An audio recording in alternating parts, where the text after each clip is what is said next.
Hello students, now let's start the next topic that we are going to take.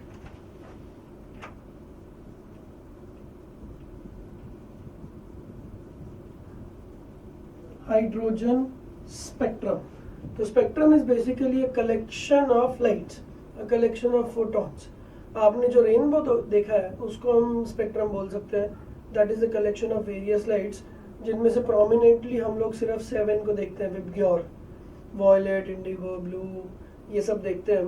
But there are actually infinite colours जिनमें से prominently हमें जो groups में दिखते हैं वो ये 7 होते हैं. तो ये स्पेक्ट्रम का क्या मतलब हुआ? जब भी कोई इलेक्ट्रॉन ऊपर से नीचे आएगा तो वो एक एनर्जी एमिट करेगा. तो उस एनर्जी को मैं एज अ फोटोन ट्रीट कर रहा हूँ, क्योंकि जब इलेक्ट्रॉन ऊपर से नीचे आया तो उसने एक फोटोन एमिट किया. उस फोटोन का एक पर्टिकुलर वेवलेंथ होगा, एक पर्टिकुलर फ्रीक्वेंसी होगी. तो a collection of such lines will be called as a spectrum. ठीक है.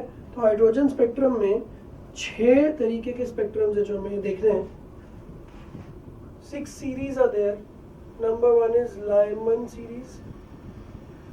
Number 2 is Balmer series, Bastian series, Brackett series, Fund series,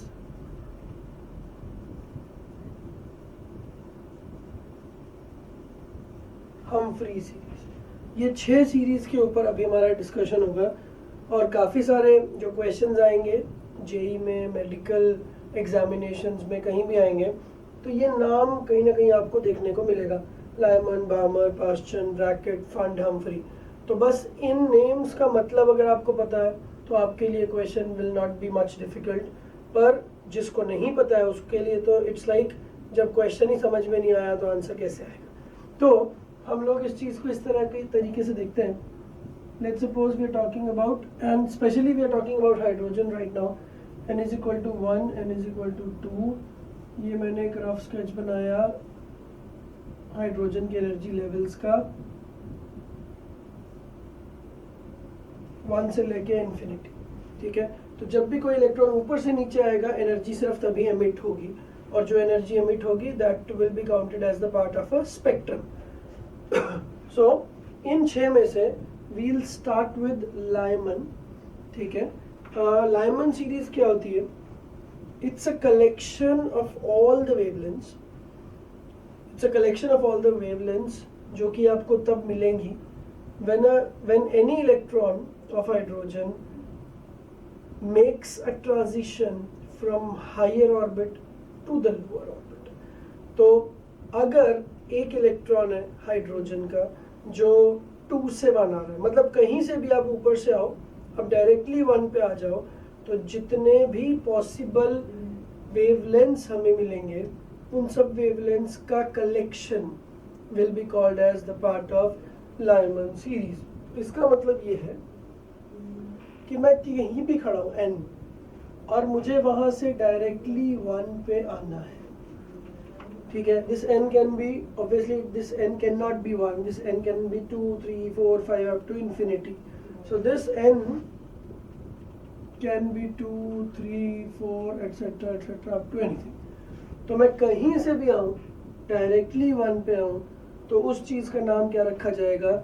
Lyman series. तो अगर मैं 2 से 1 आया तो लायमन, 3 से डायरेक्टली 1 आया, मैं चाहता तो मैं पहले 3 से 2 जाता, फिर 2 से 1 जाता. अगर एक इलेक्ट्रॉन है जो ऊपर से नीचे आ रहा है तो उसके पास ऊपर से नीचे आते वक्त काफ़ी सारे ऑप्शंस होते हैं. अगर कोई इलेक्ट्रॉन है जो ऑलरेडी 3 पे है तो वो 3 से 1 डायरेक्टली भी आ सकता है, और वो ऐसा भी हो सकता है कि वो पहले 3 से 2 आए फिर 2 से 1 है. ठीक है. तो वी नेवर नो. तो अगर कोई भी इलेक्ट्रॉन कहीं से भी डायरेक्टली 1 पे आया then we will be calling it as a part of a Lyman series. 3 से 1, 4 से 1, 5 से 1, एंड अल्टीमेटली 6 से 1, 7 से 1, फाइनली इन्फिनिटी से 1. ठीक है. इसको अगर मैं पिक्टोरियली रिप्रेजेंट करूं तो 2 से 1 आना, this is part of Lyman series. 3 से 1, this is also Lyman series. 4 से 1, this is also Lyman series. And ultimately infinity से 1, this is also Lyman series. तो पिक्टोरियली में काफ़ी सारी चीज़ें बड़ी इजीली समझ में आ जाएंगी। कि पहली बात तो इनका नेमिंग करते हैं। तो जब मैंने लाइमन का नाम लिया तो लाइमन का सिंपल सा मतलब ये है कि कोई एक इलेक्ट्रॉन है जो कहीं से डायरेक्टली 1 पे आ रहा है। So an electron is there which is making a jump from any excited state directly to ground state. ठीक है, तो अब अगर आपको 1 पे आना है तो सबसे क्लोज 1 की कौन है 2, तो 2 से 1 अगर आप आ रहे हो, so this will be called as first line of Lyman series. 2 से 1, 3 से 1 will be called as second line of Lyman series. 4 से 1 will be called as third line of Lyman series and so on. तो question में अगर easy question हुआ तो वो आपसे बोलेगा कि there is one electron of hydrogen atom which is making a transition from third state to first state. और अगर इसी क्वेश्चन की लैंग्वेज को मैं टफ बनाना चाहूँ तो मैं ये बोलूँगा कि there is an electron of hydrogen which is making a transition according to second line of Lyman series. तो जिसको लाइमन सीरीज पता है उसके लिए तो क्वेश्चन फिर भी ठीक है, जिसको नहीं पता है so he is gone. Number 2, Lyman series की सेकंड लाइन का मतलब होता है 3 से 1, तो ये भी तो आपको इन्फॉर्मेशन होनी चाहिए। तो जिसको ये पता है उसके लिए क्वेश्चन इज वेरी सिंपल, उसको पता है कि इलेक्ट्रॉन 3 से 1 आ रहा है, और जिसको नहीं पता है उसके लिए to solve this question it becomes a big problem. ठीक है, तो second line of Lyman series का मतलब है 3 से 1, third line of Lyman series का मतलब है 4 से 1 एंड सो ऑन। ठीक है, तो पहले सिंपल क्वेश्चन ऐसे आएंगे जहाँ पे बोला जाएगा कि an electron is making a transition according to 5th line of Lyman series, 10th line, 7th line and so on. दूसरे तरीके के क्वेश्चन किस तरह के आ सकते हैं, यहाँ पे मुझे साफ साफ दिख रहा है कि जब कोई इलेक्ट्रॉन 2 से 1 आया तो उसकी एनर्जी कम है, और जब कोई इलेक्ट्रॉन 3 से 1 आया तो एनर्जी बढ़ रही है। तो जैसे जैसे आप उस तरफ जा रहे हो तो एनर्जी बढ़ रही है। सो the minimum energy that you can get in Lyman series is this 2 to 1। सो अगर मैं एक रेंज बनाऊं ई मिनिमम टू ई मैक्सिमम, तो ई मिनिमम की वैल्यू कितनी होगी for hydrogen, that will B 10.2, क्योंकि यहाँ की एनर्जी -13.6, -3.4, -1.5 एंड करते करते करते एनर्जी 0। तो जो मिनिमम एनर्जी आपको मिल सकती है, भाई मिनिमम तो तभी मिलेगी जब 2 से 1 आएगा। ठीक है, आप लोग ये सोच सकते हो कि 3 से 2 की एनर्जी तो और कम है, वो पॉइंट सही है, बट अगर एक इलेक्ट्रॉन 3 से 2 आया तो वो लाइमन का पार्ट है ही नहीं, क्योंकि लाइमन में एक चीज़ फिक्स्ड है कि आप कहीं से भी आओ आपको डायरेक्टली 1 पे आना है। तो 3.4 और 13.6 के बीच का डिफरेंस 10.2, तो ये मिनिमम हो गया, और मैक्सिमम हो गया 0 से लेके एनर्जी 0 से 13.6, तो मैक्सिमम हो गया 13.6। तो मिनिमम से मैक्सिमम का रेंज आ गया 10.2 से 13.6। तो in the Lyman series of hydrogen you can never get any energy below 10.2 and you can never get any energy above 13.6. So this is the range। तो अगर ऐसा कोई क्वेश्चन है देन हम E is equal to hc by lambda formula तो लगाते ही हैं, और यहाँ पे अगर एनर्जी बढ़ेगी तो लैम्डा घटेगा। ठीक है, तो एनर्जी घटेगी तो लैम्डा बढ़ेगा।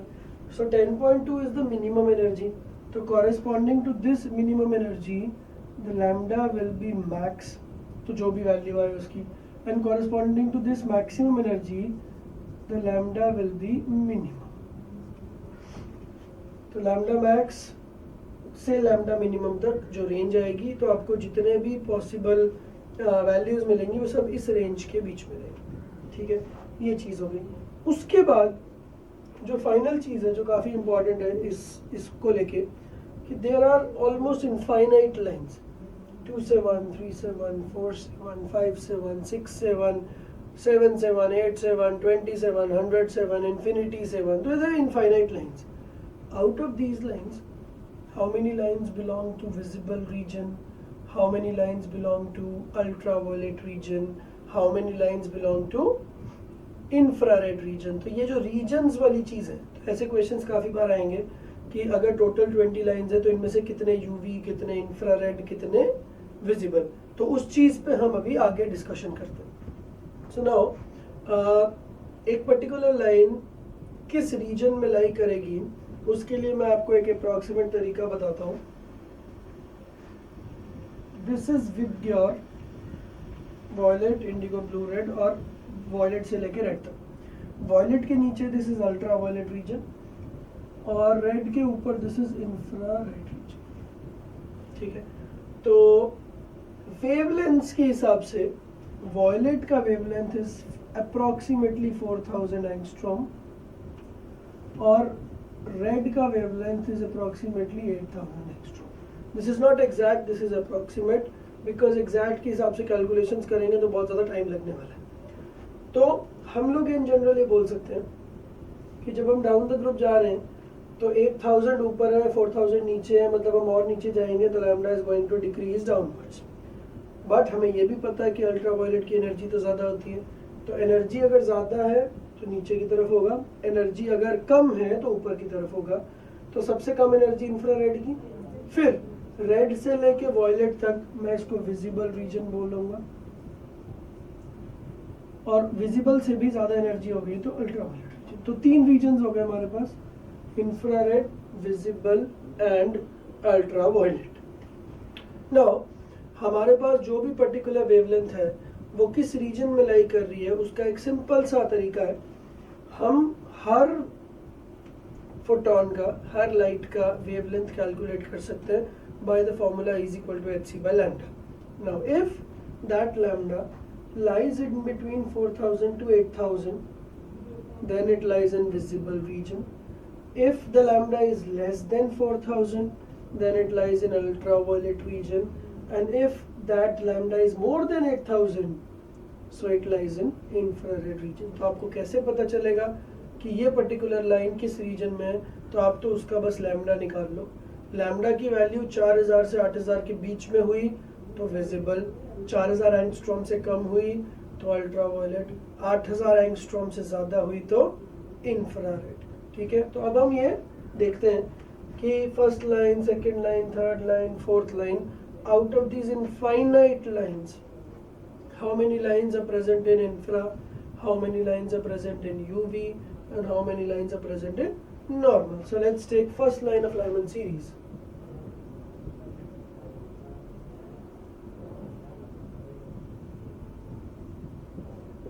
फर्स्ट लाइन का मतलब है 2 से 1, ठीक है। 2 पे एनर्जी कितनी होती है? -3.4। 1 पे एनर्जी कितनी होती है? -13.6। और हमने देखा कि जब 2 से 1 का ट्रांजिशन होगा तो यहाँ पे जो एनर्जी निकलेगी that will B 10.2। So delta E, the energy emitted when an electron makes a transition from 2 to 1 is 10.2 eV. Now we need to equate this delta E with hc by lambda ताकि मुझे lambda पता चल जाए। So now I'll be applying the formula delta E is equal to hc by lambda. Delta E I know, h we know, c, the value of c we also know. So by this formula we will be able to calculate the value of lambda. And once you have got lambda, just compare that lambda with these values. ठीक है, तो ये काफ़ी लंबा procedure हो सकता है, तो इसका एक शॉर्टकट भी हमने थोड़ी देर पहले देखा था। दैट फॉर्मूला वाज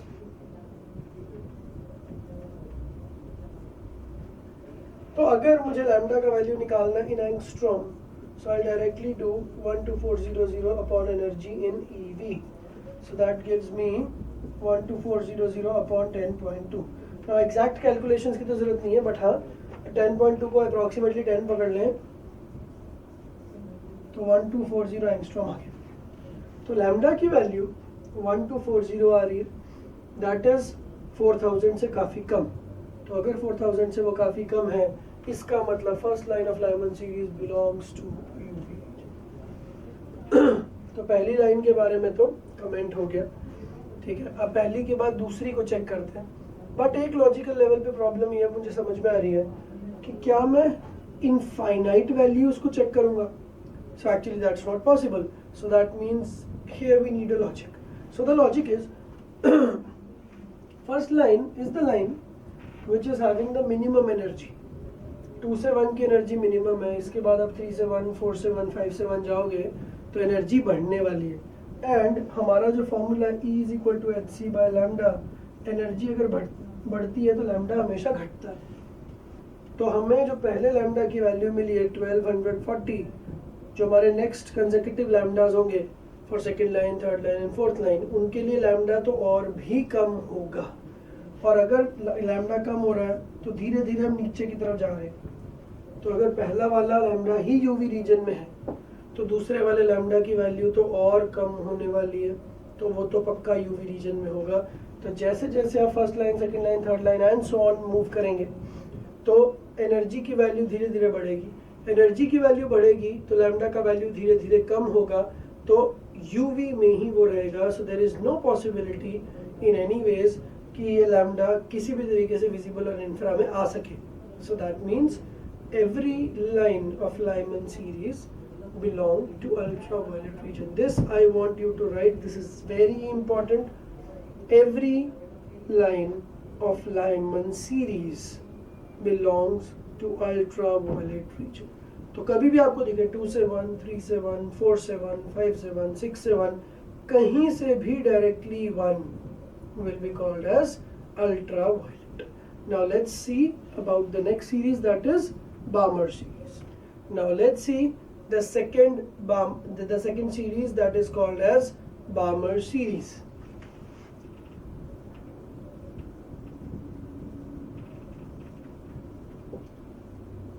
जैसे लाइमन सीरीज था, आपको एक तो इसको ऑर्डर में याद करना. लाइमन पहले आता है, then Balmer is there. Lyman में क्या होता था, हमें कहीं से भी आना है डायरेक्टली 1 पे आना है. तो दिस वाज लाइमन n से 1, बट बामर में बस क्या होगा n से 2. तो लाइमन वाज लाइक आप कहीं से भी आओ ऊपर से और डायरेक्टली 1 पे आ जाओ. बामर इज लाइक आप कहीं से भी आओ डायरेक्टली 2 पे आओ. एंड ऑब्वियसली आपको ऊपर से नीचे आना है. So nobody is going to say me कि सर 1 से 2 गया तो क्या होगा. 1 से 2 या 2 से 1 एनर्जी तो वही है. तो अगर एनर्जी वही है तो मैं उसको लाइमन का ही पार्ट बोलूंगा. ठीक है, एक ही एनर्जी डिफरेंट सीरीज के पार्ट नहीं हो सकती है. सो कहीं से भी आपको ऊपर से आना है, डायरेक्टली 2 पे आना है. Now this value of n varies from 3, 4, 5 up to infinity. तो इस n का वैल्यू कुछ भी हो सकता है. So it can be 3 to 2, 4 to 2, 5 to 2, 6 to 2, 7 to 2 and so on infinity to 2.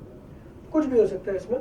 ठीक है, और जैसे कि लाइमन सीरीज में हमने नेमिंग किया था, लाइमन सीरीज में हमने 2 से 1 को क्या बोला था, first line of Lyman series. On the same grounds 3 से 2 we'll be calling it as first line of Balmer series. 4 to 2 we'll be calling it as second line of Balmer series and so on. तो question ऐसे आएंगे कि an electron of hydrogen is making a transition according to second line of Balmer series.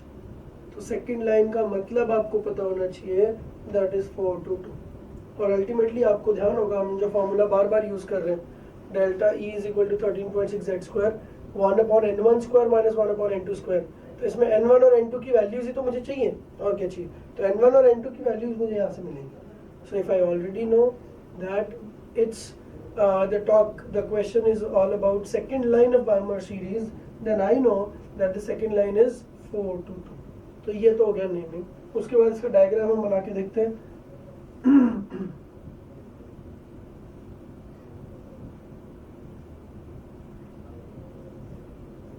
This is n is equal to 1, 2, 3, 4, 5 and so on.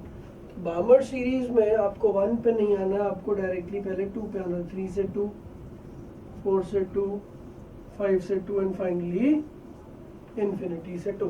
तो इसका इस तरीके से कर करके आपको ये इनफाइनाइट लाइंस मिल जाएंगी. Now the question is what is the minimum energy that you are going to get, what is the maximum energy.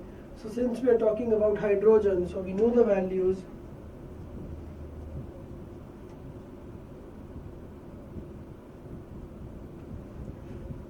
तो तो ये काफ़ी सारी वैल्यूज हमें याद है, ठीक है। और अब ये देखिए कि पहली जो सबसे पहली लाइन आपको मिलेगी, that will be the minimum energy, this will be this.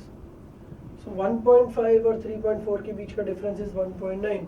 So delta E minimum से मैक्सिमम हम लोग हमेशा जा सकते हैं, but what will be the value of minimum is 1.9 EV, and what will be the maximum value will be infinity say this point is minus 3.4 and infinity is energy 0. So overall the maximum energy that you get is 3.4. Now again, corresponding to the minimum energy, you will get maximum wavelength by applying the shortcut formula 12,400 upon something, ठीक है, or by using the long cut delta is equal to hc by lambda. Whatever formula suits you, you can use it. So energy कम रहेगी तो lambda maximum रहेगा, energy ज़्यादा रहेगी तो lambda minimum.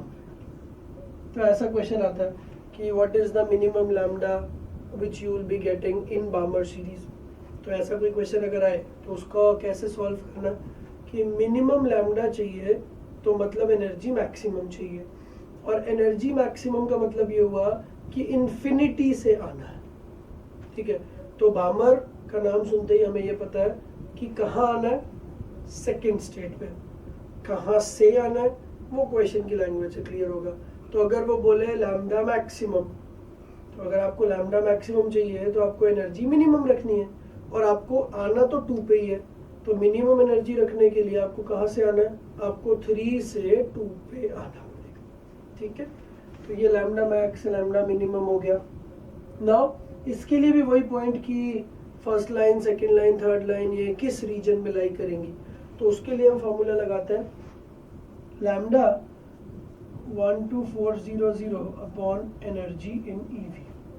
तो अगर मैं फर्स्ट लाइन की बात करूं, that is energy is 1.9, so this becomes 12400 upon 1.9, ठीक है। 1.9 को अप्रॉक्सीमेटली 2 पकड़ लूँ तो यहाँ पे 6200 6500 के आसपास कुछ आएगा, ठीक है। So 6500 lies in between 4000 to 8000, तो this lies in the visible region। हम सेकेंड लाइन और थर्ड लाइन के लिए भी देखते हैं। So first line of बामर series के लिए हमने अभी देखा that it lies in visible region, ठीक है। उसको हम और इलैबोरेट करते हैं कि हमारा जो रीजन है वॉयलेट से लेके रेड तक, ये 4000 एंगस्ट्रॉम से 8000 एंगस्ट्रॉम के बीच में जा रहा है, और अभी हमने देखा कि वैल्यू जो आई थी that came out to be approximately 6500 angstrom. So clearly it lies in between violet and red, so we will be able to see it, so it's visible. Now let's talk about second line. Now what is obvious, हम बिना calculation के क्या क्या चीजें बोल सकते हैं। पहली लाइन की एनर्जी कम थी, दूसरी लाइन की एनर्जी थोड़ी बढ़ने वाली है। 3.4 और 0.85 के बीच का difference is going to increase.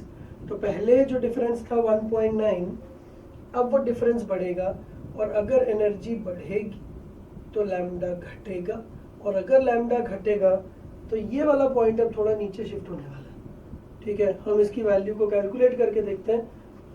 Second line का मतलब, सेकेंड लाइन ऑफ बामर सीरीज का मतलब है 4 से 2। नाउ 4 से 2 की एनर्जी का डिफरेंस कितना है, 3.4 एंड 0.85 के बीच का difference, that is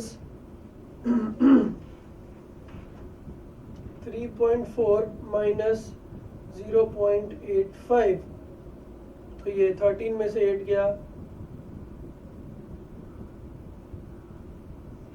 so that comes out to be 2.55।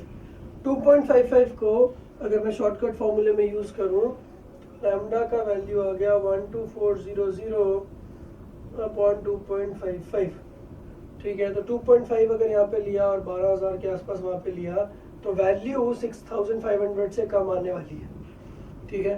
तो जैसे जैसे नीचे वाली वैल्यू बढ़ेगी, पर अभी भी ये वैल्यू 4000 से ज़्यादा है, क्योंकि अगर नीचे 3 होता तो 12,000 upon 3 would have been 4000, but denominator कम है इसलिए वैल्यू बड़ी हो जाएगी, so this value will come somewhere. So तो I can say one thing, आपसे एग्जैक्ट वैल्यू अगर लैम्डा की पूछे तो आप एग्जैक्ट कैलकुलेशंस कर सकते हो, but what I can say is that the line will lie in visible region.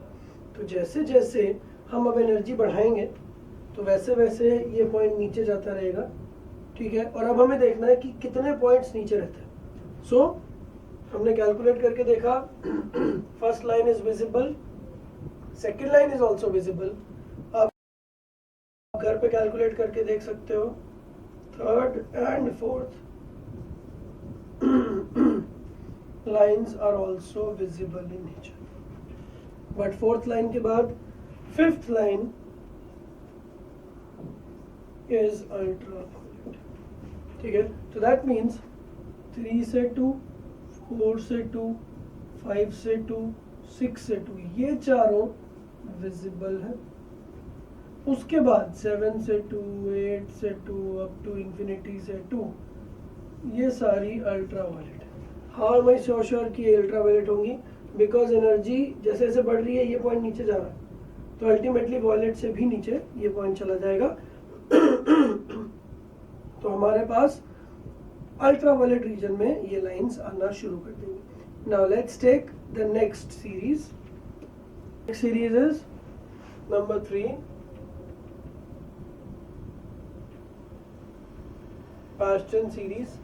तो अब हमें कुछ ज़्यादा मेहनत नहीं करनी है, बिकॉज लाइमन और बामर हमने ऑलरेडी सीख लिया। तो लाइमन में क्या होता था, कहीं से भी आओ डायरेक्टली 1 पे आओ, बामर में कहीं से भी आओ 2 पे आओ, पास्चन में कहीं से भी आओ डायरेक्टली 3 पे आओ। सो दैट इज 4 से 3, 5 से 3, 6 से 3 and so on up to infinity से 3, ठीक है। So as we have done it with Lyman and Balmer, similarly मैं यहीं पे भी करने वाला हूँ। 4 से 3 is the first line of Paschen series. 5 से 3 is second line of Paschen series and so on. तो कोई भी नाम ऐसा दिया जाए तो you will be able to guess कि ये किस ट्रांजिशन की बात हो। देन इसको पिक्टोरियली देखें तो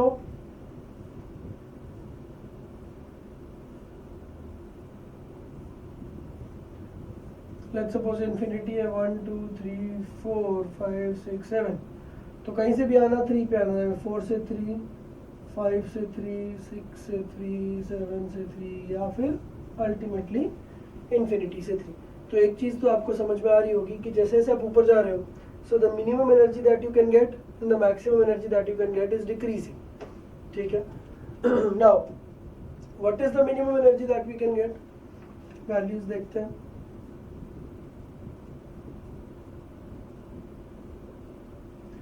मिनिमम एनर्जी इज -1.5 और 0.85 के बीच का, that is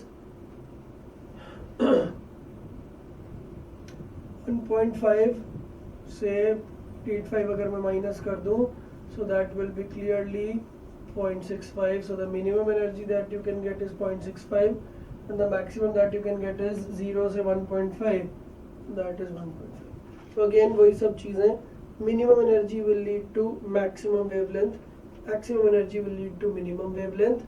Then the question arises, now out of these infinite lines, these are also infinite, 4 से 3, 5 से 3, 6 से 3, 7 से 3, 8 से 3, 9 से 3, 10 से 3, 100 से 3, 1000 से 3, infinity से 3. So these are again infinite lines. तो इनमें से कितने विजिबल, कितने यूवी, कितने इंफ्रारेड, तो हम अगर कैलकुलेट करके देखेंगे तो विद अ कैलकुलेटर और without it also by using a shortcut you will find कि every line of this series belongs to infrared line. So every line, this is very important, every line is infrared, ठीक है. तो ये हो गया Lyman के बाद बामर, बामर के बाद पाश्चन. उसके बाद fourth is bracket, fifth is Fund and sixth is Humphrey. तो ब्रैकेट में क्या है, कहीं से भी आओ डायरेक्टली 4 पे आओ. तो जैसे लाइमन में था कहीं से भी डायरेक्टली 1, बामर में था कहीं से भी डायरेक्टली 2, पैश्चन में था कहीं से भी डायरेक्टली 3, तो ब्रैकेट में कहीं से भी 4, फंड में कहीं से भी 5 और हम्फ्री में कहीं से भी आओ पर 6 पे आओ. सो ब्रैकेट की first line will be 5 to 4, then next 6 to 4, 7 to 4, 8 to 4 and so on. Fund is 6 to 5, 7 to 5, 8 to 5 and so on. Humphrey is 7 to 6, 8 to 6, 9 to 6 and so on. And the most important point is कि जब हम पैश्चन की बात कर रहे हैं तब सारी लाइन इंफ्रारेड है और सारी लाइंस में से ये बड़ी वाली लाइन भी आ रही है। जब हम ब्रैकेट में जाएंगे तो ब्रैकेट में जो सबसे बड़ी लाइन होगी वो होगी सिर्फ इन्फिनिटी से 4। तो जब इन्फिनिटी से 3 जो बड़ी लाइन थी वो ही इंफ्रा में है, तो उससे छोटी लाइन इन्फिनिटी से 4 तो पक्का इंफ्रा में होगी। So now all the lines belonging to all these series will always be infrared।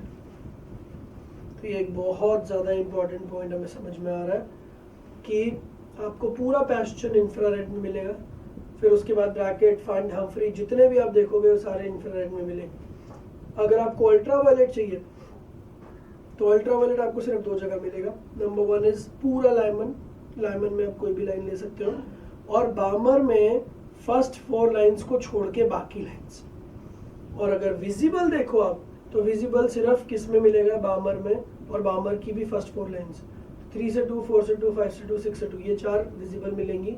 इसके बाद बाकी सब अल्ट्रावायलेट होंगी। तो अगर आपको अल्ट्रावायलेट ढूंढनी है तो आपको करना पड़ेगा पूरा लाइमन प्लस पहले 4 को छोड़ के बाकी बामर। अगर आपको विजिबल चाहिए तो बामर की पहली 4, और अगर आपको इंफ्रारेड चाहिए तो आपको लाइमन और बामर को छोड़ के बाकी सब पैश्चन, ब्रैकेट, फंड, हम्फ्री इन सब में आपको इंफ्रारेड मिलेगी।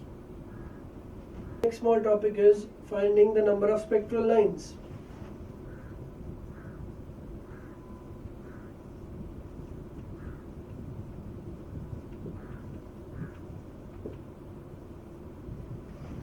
नंबर ऑफ स्पेक्ट्रल लाइंस का मतलब यह है कि जब कोई इलेक्ट्रॉन ऊपर से नीचे आता है तो वो एक एनर्जी एमिट करता है, और हर एक एनर्जी जो एमिट होती है उसको मैं एक स्पेक्ट्रल लाइन बोलता हूँ। ये हमने अभी लाइमन बामर में देखा।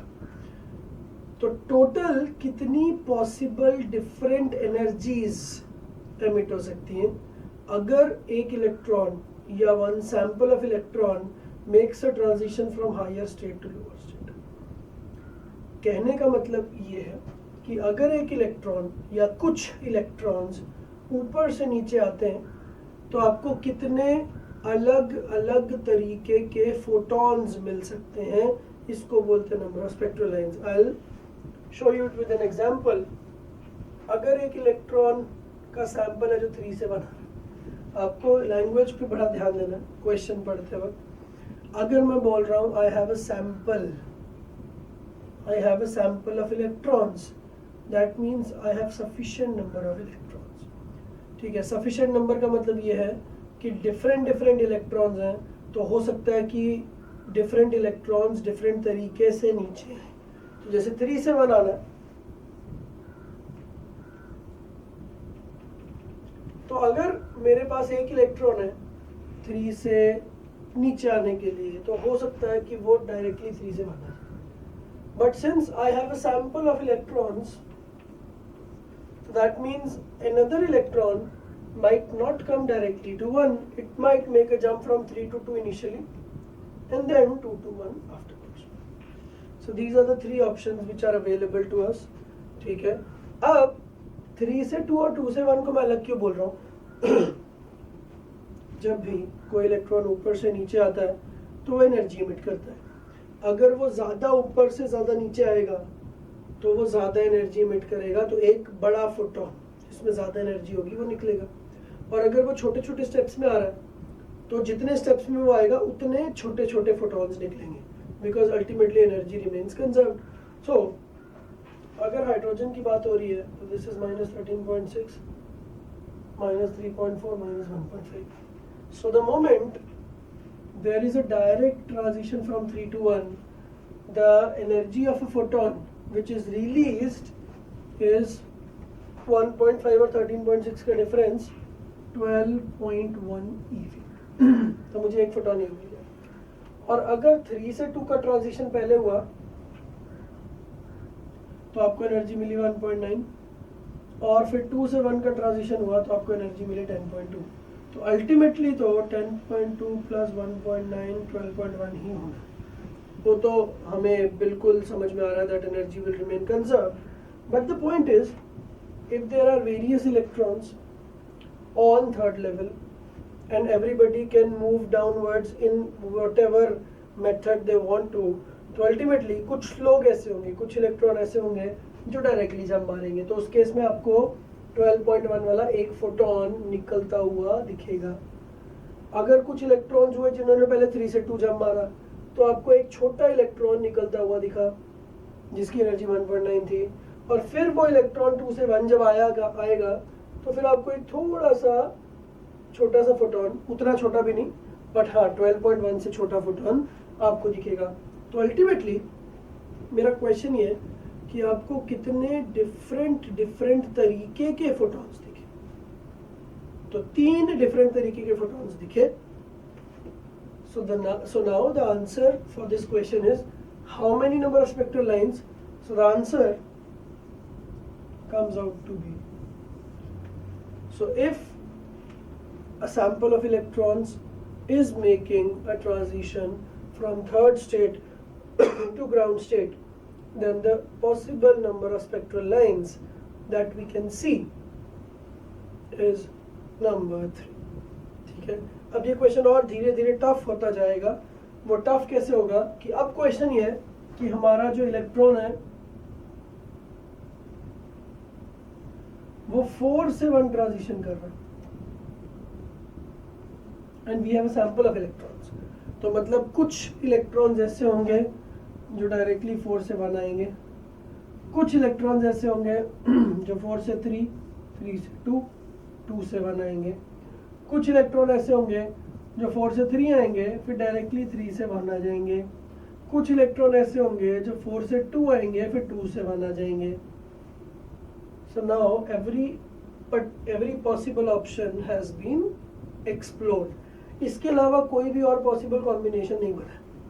ठीक है, तो अब हम इसको गिन लेते हैं कि कितने अलग अलग तरीके के फोटॉन्स हमें मिले। तो लेट्स सी 4 से 1 का एक फोटॉन मिला पहले केस में, फिर दूसरे केस में 4 से 3, 3 से 2, 2 से 1, फिर 4 से 3, 3 से 1 एंड फाइनली 4 to 2, 2 to 1। तो अगर आप डायरेक्टली गिन लोगे तो 1 2 3 4 5 6 7 8 हो गए, बट ऐसे गिनना नहीं है, गलत तरीका है। यहाँ पे ओवरलैपिंग होगी, एक ही चीज को आपने 2 बार गिना। 4 से 1 ये ठीक है, 4 से 3, 3 से 2, 2 से 1 भी ठीक है, क्योंकि तीनों की एनर्जी की वैल्यू अलग आएगी। 1 से 2 की एनर्जी 10.2 होती है, 2 से 3, 3 से 2 की एनर्जी 1.9 होती है, तो सबकी एनर्जी अलग है। नाउ 4 से 3, ये 4 से 3 और ये 4 से 3 आप 2 बार गिनना लो, इसलिए मैं इसको काट दूंगा। 3 से 1 हमने अभी तक नहीं गिना है तो 3 से 1 इज ओके। देन 4 to 2 हमने नहीं गिना है तो 4 to 2 is also okay, but 2 से 1 तो हमने पहले गिन लिया था, now this should not be counted. तो टोटल 8 थे, उनमें से 2 काउंट नहीं करने हमें, तो 8 - 2 is 6। So overall the answer becomes 6। So how many number of spectral lines? The answer becomes 6। अब इसमें थोड़ा सा टफ क्वेश्चन अगर शुरू करें हम लोग। Okay, this is a simple question, how many number of spectral lines. मैं थोड़ी देर में आपको इसका फॉर्मूला भी बता दूंगा, but a good question will be like, out of these 6 spectral lines that you are getting, how many are visible, how many are ultraviolet and how many are infrared। तो अब एक चीज ध्यान देते हैं, हम लोग इसको थोड़ा डिटेल में करते हैं। The new question based on this theme is, out of 6 spectral lines, how many belong to which region। तो पहले मैं वो 6 को अच्छे से लिख लेता हूँ। We have 4 to 1, we have 4 to 3, 3 to 2, 2 to 1, 3 to 1, 4 to 2। These are the 6 spectral lines that we are getting। और आपको एक चीज का अंदाजा लग गया होगा कि अगर मैं यहाँ पे 4 की जगह 5, 6, 7 और ऑप्शंस बढ़ाता रहूँ, so the number of spectral lines will be increased, और उस केस में इस चीज का टफनेस और बढ़ जाएगा। एक्चुअली टफनेस नहीं बढ़ेगा, लेंदियर हो जाएगा क्वेश्चन। पर अगर आप बिल्कुल इजी तरीके से बिल्कुल आराम से एक एक वैल्यू को देख के चलो तो इसमें कैलकुलेशन एरर की जो पॉसिबिलिटीज होते हैं वो नहीं होगी। ठीक है, अब हम देखते हैं कि ये जितनी पॉसिबिलिटीज हैं इनमें से कौन अल्ट्रावायलेट है, कौन विजिबल है। तो आपको इसके लिए लाइमन, बामर, पास्टन में हमने जो सीखा वो ज़रूरी है। मैं एक बार वापस रिपीट करता हूँ। Any line belonging to Lyman series is ultraviolet. Any line belonging to Paschen, Brackett, Pfund, Humphrey and above are infrared. तो लाइमन की सारी लाइनें अल्ट्रावायलेट, Paschen and above की सारी लाइनें infrared, बामर is a very special case. First 4 lines of Balmer are visible and the rest are ultraviolet. और first 4 से मेरा मतलब क्या हुआ? 3 to 2, 4 to 2, 5 to 2 and 6 to 2, ये चारों तो विजिबल होंगी। उसके बाद 7 to 2, 8 to 2, 9 to 2 and so on, ये सब होंगी अल्ट्रावायलेट। तो हम गेस करना शुरू करते हैं। 4 to 1, this belongs to Lyman series, because Lyman series का लॉजिक क्या होता है, कहीं से भी आओ डायरेक्टली 1 पे आओ। तो 4 से 1 is Lyman series, that means it has to be UV. Number 2, 4 to 3. 4 to 3 is Paschen, Lyman, Balmer, Paschen series. Paschen series is infrared. 3 to 2. 3 to 2 is Balmer. और Balmer में भी, this is the first line of Balmer. So, Balmer first line has to be visible. 2 to 1 is again Lyman, because कहीं से भी आ रहे directly 1 पे आ रहे हैं, so this is UV. 3 to 1 is again Lyman, so this is also UV. 4 to 2 is Balmer, और Balmer का कौन सा line? Second line, because first line कौन सा होता है? 3 से 2, सेकेंड लाइन कौन सा होता है? 4 से 2, तो दिस बिकम्स विजिबल। तो अगर मुझसे क्वेश्चन पूछा गया था हाउ मेनी विजिबल, तो टोटल विजिबल हो गए this and this, that is 2। How many infrared, तो इसका आंसर हो गया 1। And how many ultraviolet, तो इसका आंसर हो गया 3। तो टोटल 6 में से 2 विजिबल है, 1 इंफ्रारेड है और 3 यूवी है। ठीक है, तो ये किस तरीके से आ रहा है वो बात आपको समझ में आ गई होगी। नाउ यहाँ पे तो हमने सिंपल कॉम्बिनेशंस लगा के देखे, बट अगर मेरा क्वेश्चन होता 5 से 1, 6 से 1, तो फिर ये नंबर बहुत बढ़ जाते हैं। तो अब मैं आपको एक फॉर्मूला बता रहा हूँ, वो फॉर्मूला आपको ध्यान रखना है। Number of spectral lines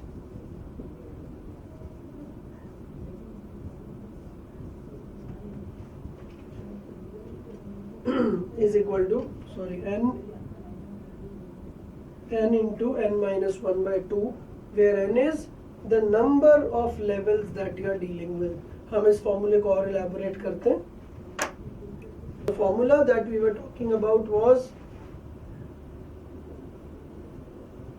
this gives you number of spectral lines. ठीक है, और n का मतलब क्या है? अगर मैंने आपसे क्वेश्चन पूछा there is a sample of electron which is moving from 5 to 1, so 5 minus 1 नहीं करना है, काफ़ी सारे बच्चे मिस्टेक करते हैं। ध्यान से देखना है, 1 2 3 4 and 5, so how many lines are there? 1 2 3 4 5, so n का value will be taken as 5, so the answer will be 5 into 5 minus 1 by 2, so that gives you 10. अगर हुआ 6 to 1, so the n will be taken as 6, so 6 into 6 minus 1 by 2, so that is 15. ठीक है, अगर हुआ 7 to 2, so now it's very important, 7 to 2 is also 6 lines। जब आप करके देखोगे 1 2 3 4 5 6 7, तो 2 से 7 तक आपको जाना है, तो 1 2 3 4 5 6, so n का value should be taken as 6, so the answer will be 6 into 6 minus 1 by 2, that is again 15। तो ये चीज़ हमें बहुत ध्यान रखनी है। इस तरीके का क्वेश्चन जो कि थोड़ा कंफ्यूजिंग क्वेश्चन है वैसा ज़रूर आ सकता है। काफ़ी सारे बच्चे इसको ऐसे ही करेंगे, अगर मैंने बोला 7 से 2 तो वो लोग n की वैल्यू ले लेंगे 5, 7 - 2, वो नहीं करना है। तो ये छोटी छोटी मिस्टेक्स जो कि जनरली स्टूडेंट्स करते हैं, मैं और लेक्चर्स में ये सब बताता रहूँगा और भी, but you need to take a note of that. तो जो भी मैं चीज़ स्पेशली बोलूँ कि ये बच्चे गलती करते हैं तो उसका स्टार मार्क करके उसको नोट कर लो एंड मेक इट श्योर कि कम से कम वो गलती आप ना करो। ठीक है, in the experience that I am having, मैंने बहुत सारे बच्चों को बहुत सारी गलतियां करते हुए, कॉमन मिस्टेक्स करते हुए देखा है। तो वो मिस्टेक्स मैं आपको बताता रहूँगा, आप बस वो मिस्टेक्स मत करो, तो आई एम वेरी श्योर कि आपका सिलेक्शन आराम से हो जाएगा। तो मैक्सिमम बच्चे जो लूज आउट करते हैं वो उस चीज़ में करते हैं कि एक आता हुआ क्वेश्चन गलत हो जाता है क्योंकि हमने एक सिली मिस्टेक कर दी। So this I call as a silly mistake.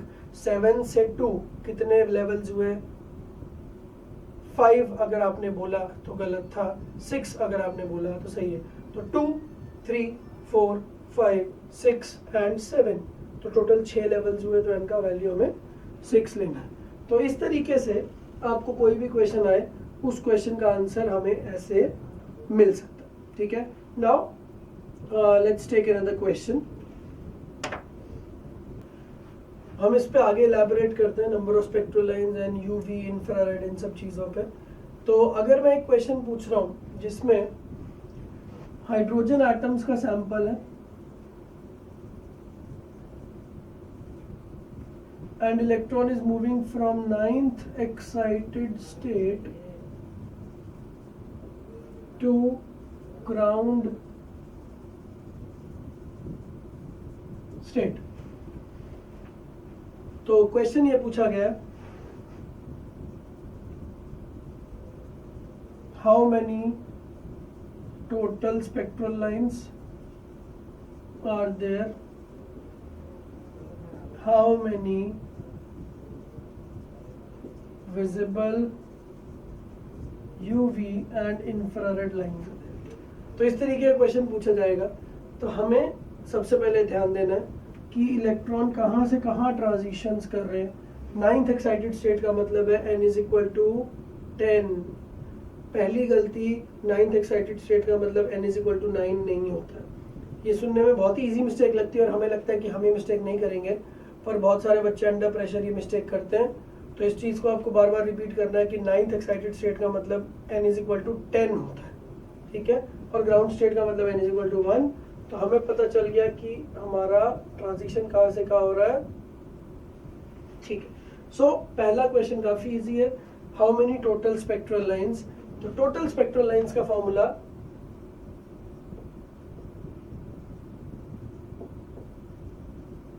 is n × n - 1/2। n की वैल्यू क्या लेनी है? 10 × 10 - 1/2। So this gives me 5 × 9, that is 45। तो पहली चीज हमारे पास आ गई, हाउ मेनी स्पेक्ट्रल लाइंस? 45।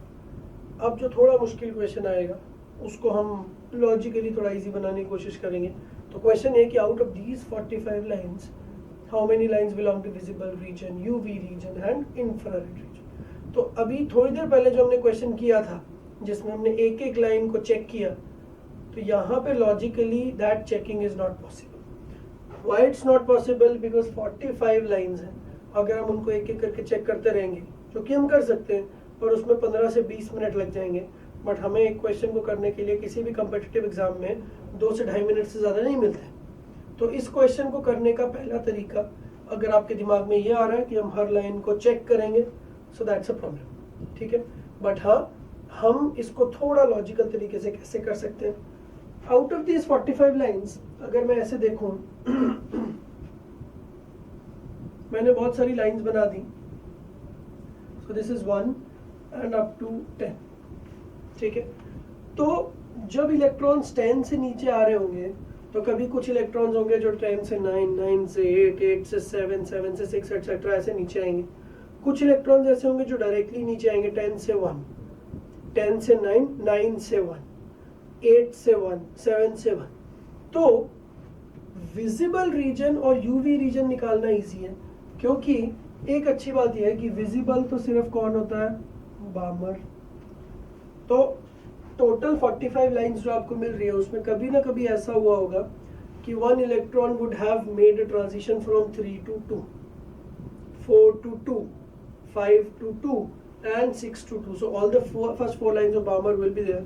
तो विजिबल मुझे मिल गया कि डायरेक्टली फॉर्म, ठीक है। उसके बाद अल्ट्रावायलेट पे आते हैं।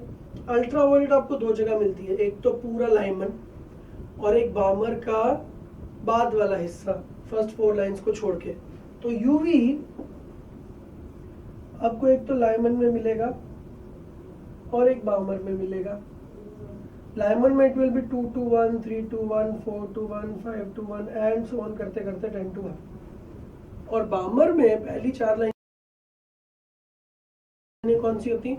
3 से 2, 4 से 2, 5 से 2, 6 से 2। इनको छोड़ के बाकी सारे 7 से 2, 8 से 2, 9 से 2 एंड 10 से 2। तो अगर अपन लाइमन को गिने तो 2 से 1, 3 से 1 करते करते 9 लाइनें हो गई, और हम बामर को गिने तो 4 लाइनें ये हो गई। तो ओवरऑल यूवी कितना हो गया? 9 + 4 = 13। तो विजिबल हो गई थी 4, अल्ट्रावायलेट हो गई थी 13 और टोटल हमने कितना गिना? Total was found to be 45। तो अब इंफ्रारेड का आंसर आ जाएगा total minus UV minus visible, so that is 45 minus 17, so the answer comes out to be 28। ठीक है, तो इस तरीके से स्पेक्ट्रल लाइंस के क्वेश्चंस को विजिबल रीजन, अल्ट्रावायलेट रीजन, इन सब से कंपेयर किया जाता है।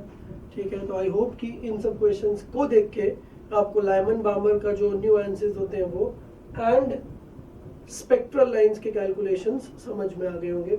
एक और छोटा सा पॉइंट इसमें है कि क्वेश्चन की लैंग्वेज बहुत ज़्यादा इंपॉर्टेंट क्यों है? क्योंकि अगर उसने क्वेश्चन में बोला that we have a sample, that means there are many atoms, and when there are many atoms that means some atoms will take a direct route, some atoms will take an indirect route, so technically every possibility will be covered. But if it would have been said that only one atom is there, sample की जगह पे atom लिखा होता, we are having only one atom, in that only one electron is there, तो अगर एक ही electron है तो एक ही बार नीचे आएगा, और अगर एक ही बार नीचे आएगा तो ये उसकी मर्जी है कि वो कैसे आता है। हो सकता है कि वो डायरेक्टली नीचे जंप मार दे। यहाँ पे जो इलेक्ट्रॉन था वो 10th पे था, तो अगर उसका मन किया तो उसने डायरेक्टली 10 से 1 जंप मार दिया, और अगर उसका मन किया तो उसने 10 से 9, 9 से 8, 8 से 7, 7 से 6, 6 से 5 ऐसे जंप मारा। तो उसमें अगर ऐसा क्वेश्चन आए कि what is the maximum number of spectral lines, तो हमें ध्यान देना है कि this formula will not be applicable because this formula is for sample. तो अगर मैक्सिमम की बात पूछी है तो हमें मैक्सिमम कब मिलेगा? जब वो मैक्सिमम जंप्स मारेगा। तो हम गिन लेते हैं 10 से 9, 9 से 8, 8 से 7, 7 से 6, 6 से 5, 5 से 4, 4 से 3, 3 से 2, 2 से 1। तो ओवरऑल कितने हो गए? 5 + 4 दैट इज 9। तो अगर आप 10 से नीचे आ रहे हो तो आपको 9 स्टेप्स लगेंगे। अगर 4th से नीचे आ रहे होते तो 4 से 3, 3 से 2, 2 से 1, so that have been 3। तो आप जहाँ से भी नीचे आ रहे हो that number -1 is actually your answer। तो एक और फॉर्मूला आ जाएगा n-1। ठीक है, तो ध्यान रखना है n into n-1 is the formula when there is a sample of electrons, and only n-1 is the formula for maximum number of spectral lines if there is only one atom। तो अगर अकेला है एक ही बार नीचे आएगा, अगर बहुत सारे हैं तो बहुत सारों में से कोई ऐसा होगा जो डायरेक्टली आएगा, कोई ऐसा होगा जो जंप मार मार के आएगा। तो we consider it that every possibility will be covered, hence total answer will be through this formula. तो ये दोनों चीजें आपको आगे से ध्यान रखनी।